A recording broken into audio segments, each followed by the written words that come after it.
देखो बच्चों, पिछली क्लास में हमने पढ़ा था कि प्रकाश विद्युत प्रभाव क्या होता है।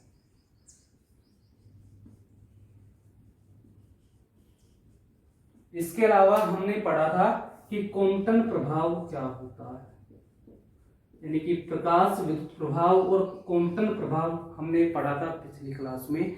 इसके अलावा हमने क्वांटम विस्थापन का मान ज्ञात किया था।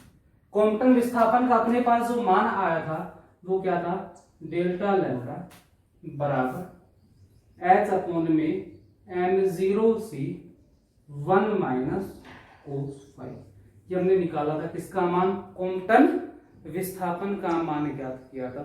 अब इसके आगे देखो, हम अगला जो अपना टॉपिक है इसके बाद वो पढ़ते हैं। अगला जो अपना टॉपिक है इसके बाद वो है प्रतिक्षिप्त इलेक्ट्रॉन की दिशा। ये है इसके बाद अपना अगला टॉपिक। देखो, प्रतिक्षिप्त इलेक्ट्रॉन से मतलब क्या है अपने पास। यहाँ पे देखो, हमने पिछली क्लास में पढ़ा था कि यहाँ पर एक अपने पास फोटोन था, वो इस इलेक्ट्रॉन को टक्कर मारता है। इस टक्कर के कारण जो इलेक्ट्रॉन है वो थीटा कोण पर क्या हो जाता है, प्रकीर्णित हो जाता है, यानी कि प्रतिक्षिप्त हो जाता है। ये जिस दिशा में गया, इस दिशा का मान हमें क्या करना है, यहाँ पर अब ज्ञात करना है। इसके लिए देखो, हमने दो समीकरण निकाले थे पिछले वाले डेरिवेशन में संवेग संरक्षण से, और ये किसमें निकाला था हमने, क्वांटम प्रभाव में। क्वांटम प्रभाव में निकाले संवेग संरक्षण से। और हमने दो समीकरण, एक तो अपना एक्स अक्ष पर आया था और एक्स अक्ष पर जो अपना मान था वो मान क्या था, एच न्यू डैश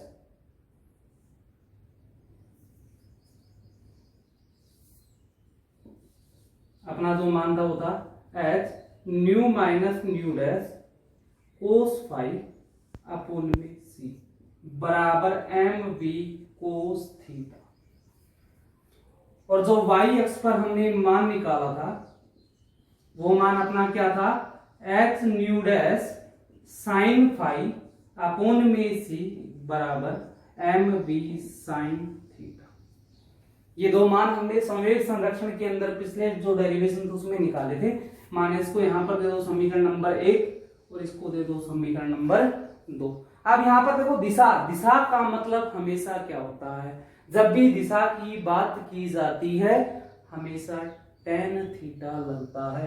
तो यहां पर हम किसका मान निकालेंगे, दिशा के लिए tan थीटा का। तो क्या करते हैं, समीकरण 2/1 करने पर, यानी कि 2 में किसका भाग दे दो, 1 का भाग दे दो, क्या आएगा अपने पास, M V sine theta upon में एम वी कोस थीटा बराबर किसके हो जाएगा, H nu dash sine five upon में H nu minus nu dash cos five upon में सी।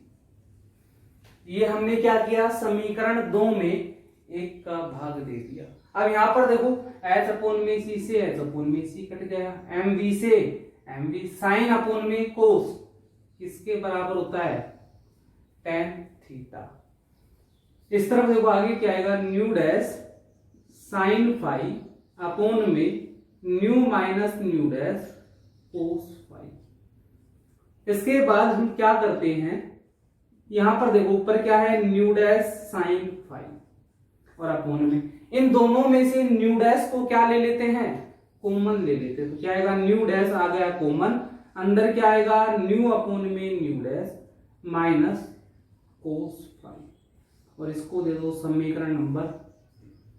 ये हमने यहां पर किसका मान निकाल लिया, समीकरण 1 और 2 की सहायता से tan थीटा का मान ज्ञात कर लिया। अब इसके बाद देखो हम क्या करते हैं, हमने पिछला जो डेरिवेशन अपना था वो क्या था, क्वांटम विस्थापन से। तो बेटा क्या होता है, जो क्वांटम विस्थापन से हमने मान निकाला था वो क्या था, 1 अपोन में न्यू डैश अपॉन में 1 माइनस न्यू बराबर एच अपॉन में m0 c square 1 minus cos phi.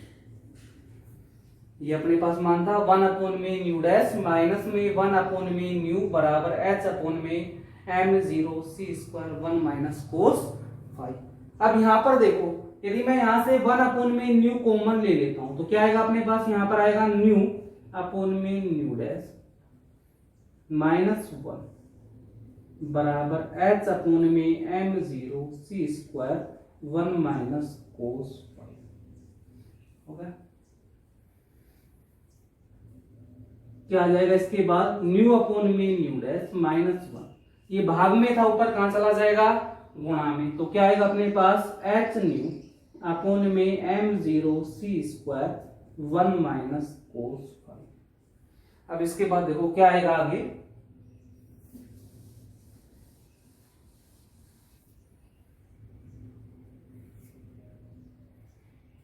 अपने पास है न्यू अपॉन में न्यू डैश, ये माइनस का एक इस तरफ इसका पक्षांतरण कर दो, क्या हो जाएगा 1 प्लस में h न्यू अपॉन में m0 c स्क्वायर, आगे क्या है 1 माइनस कोस फाई। आ गया अपने पास मान। बेटा यहां पर देखो समीकरण नंबर 3 में, यहां पर अपने पास क्या है, न्यू अपॉन में न्यू डैश, इसका मान देखो न्यू अपॉन में न्यू डैश का हमने निकाल दिया, यहां पर रख दो समीकरण 3 में मान रखने पर क्या आएगा, मान रखोगे जब tan थीटा बराबर nu dash sine phi upon में न्यू डैश, अंदर मान क्या है इसका 1 प्लस में h न्यू अपॉन में m0 c square 1 minus cos phi और माइनस कोस फाई।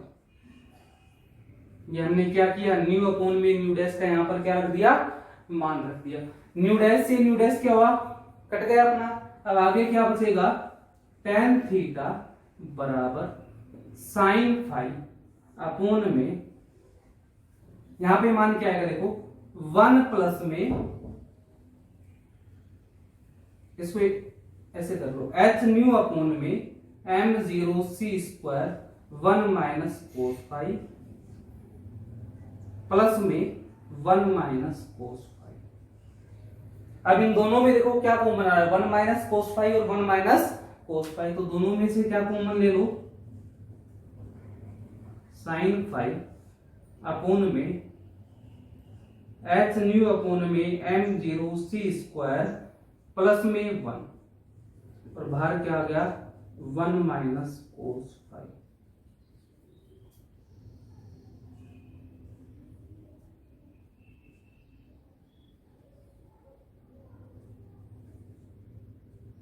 ये आ गया 1 माइनस कोस फाई यहां पर, और ये इसको दे दो समीकरण नंबर 4। और यही जो होता है अपना कि जो प्रतिष्ठित इलेक्ट्रॉन अपना था उसकी किसको दर्शाता है, दिशा को दर्शाता है। इसके बाद देखो जो अपना अगला जो अपना टॉपिक है वो है प्रतिक्षिप्त इलेक्ट्रॉन की गतिज ऊर्जा। देखो अभी अभी हमने जो निकाला था वो क्या था, प्रतिक्षिप्त इलेक्ट्रॉन के लिए हमने दिशा निकाली थी कि जब भी अपने पास किसी स्थिर इलेक्ट्रॉन पर हमने फोटोन को क्या करवाया था, आपतित करवाया था, तो फोटोन जब उस पर आपतित होता है, उससे टकराता है, तो टकराने के पश्चात इलेक्ट्रॉन किसी दिशा में प्रकीर्णित हो जाता है। जब वो प्रकीर्णित हुआ तो उस प्रकीर्णन की दिशा को हमने ज्ञात किया, जिसका मान हमने निकाला था tan थीटा वाला, अभी अभी निकाला था। इसके पश्चात जब देखो वो प्रकीर्णित होगा, मतलब पहले स्थिर था, अब उसका कुछ ना कुछ क्या होगा, वेग होगा। तो जब उसका कुछ ना कुछ वेग होगा, यानी पहले वेग शून्य था, अब उसका वेग हुआ, तो वेग में परिवर्तन हुआ, जिसके कारण हम उसकी क्या निकालेंगे, गतिज ऊर्जा का मान ज्ञात करेंगे। देखो बेटा ऊर्जा का जो फॉर्मूला होता है E बराबर किसके होता है, h न्यू के, फोटोन के लिए ये होती है ऊर्जा, ठीक। फोटोन की प्रारंभिक ऊर्जा कितनी थी, E बराबर h न्यू थी। और इसके बाद फोटोन की प्रकीर्णन के पश्चात ऊर्जा कितनी हो गई थी, E बराबर h न्यू डैश हो गई थी। मतलब प्रकीर्णन से पहले तो h न्यू थी, प्रकीर्णन के पश्चात कितनी हो गई, h न्यू डैश। मतलब टकराने के पश्चात उसकी आवृत्ति में क्या हुआ, परिवर्तन हुआ। जब उसकी आवृत्ति में परिवर्तन हुआ, इसके कारण ये आवृत्ति में परिवर्तन क्यों हुआ, क्योंकि फोटोन ने अपनी कुछ ऊर्जा किसको दे दी, इलेक्ट्रॉन को दे दी।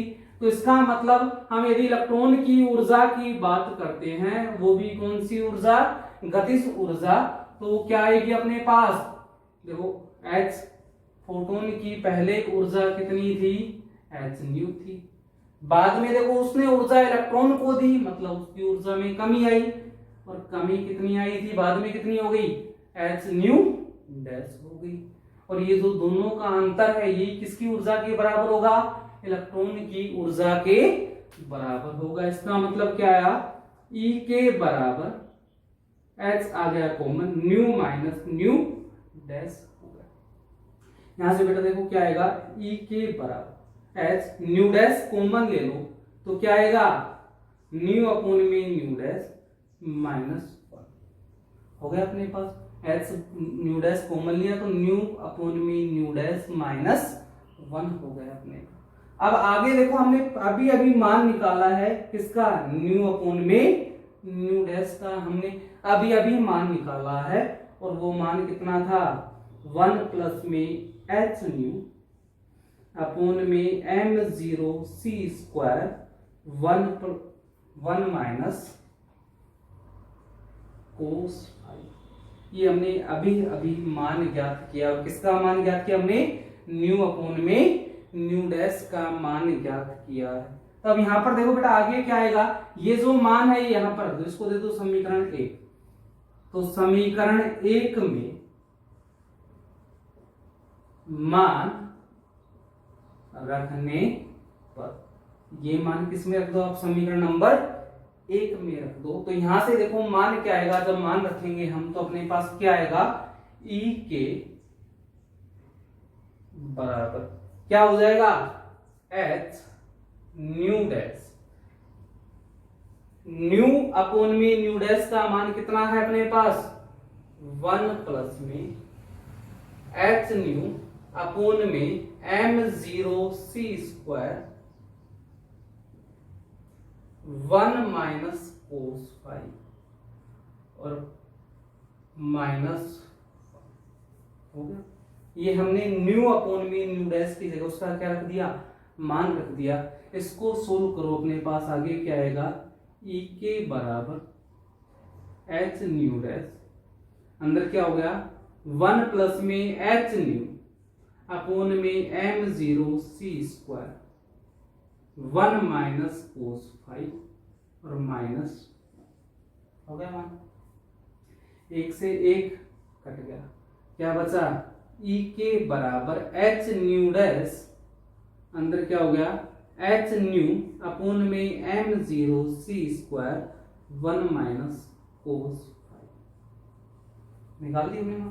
इसको आगे सोल्व कर दो तो क्या आएगा, E के बराबर h और h क्या हो गया h square new new dash upon में m0 c स्क्वायर 1 माइनस कोस हो गया मान।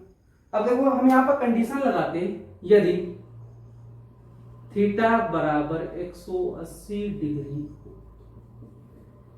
इसका मतलब क्या हुआ कि जो प्रकीर्णन कोण है किसके लिए, इलेक्ट्रॉन के लिए, वो फाई है ना, फाई बराबर कितना है 180 डिग्री हो, मतलब ये प्रकीर्णन कोण है, इसका मान कितना हो जाए 180 डिग्री हो जाए।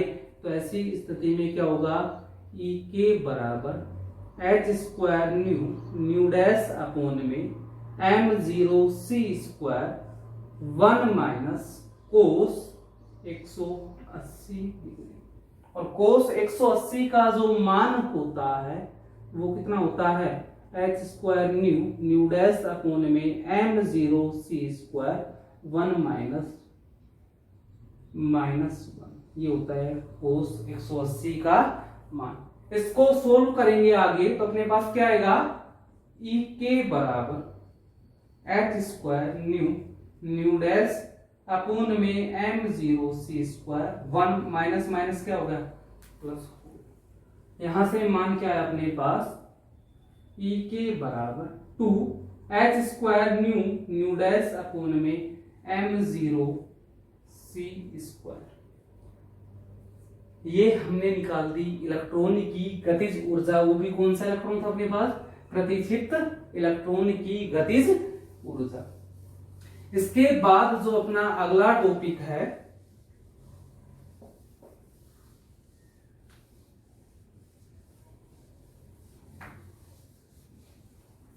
वो है अपना कॉम्पटन प्रभाव से चिरसम्मत तरंग सिद्धांत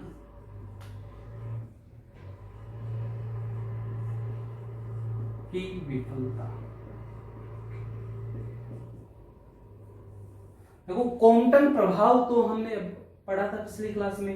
यहां पर नया कौन सा आया, चिरसम्मत तरंग सिद्धांत। ये देखो चिरसम्मत तरंग सिद्धांत होता क्या है, पहले तुम्हें ये समझना पड़ेगा कि जो चिरसम्मत तरंग सिद्धांत है वो होता क्या है। तो सबसे पहले बात करते हैं हम चिरसम्मत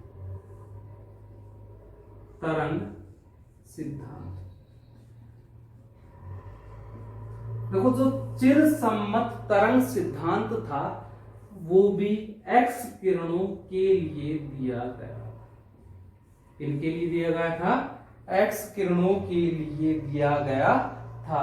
तो इसमें देखो चिरसम्मत तरंग सिद्धांत में होता क्या है कि जो एक्स किरणें हैं इनका हम क्या करवाएंगे, प्रकीर्णन करवाएंगे। एक्स किरणों का प्रकीर्णन करवाते हैं। तो प्रकीर्णन के पहले यानी कि आपतित एक्स किरणों की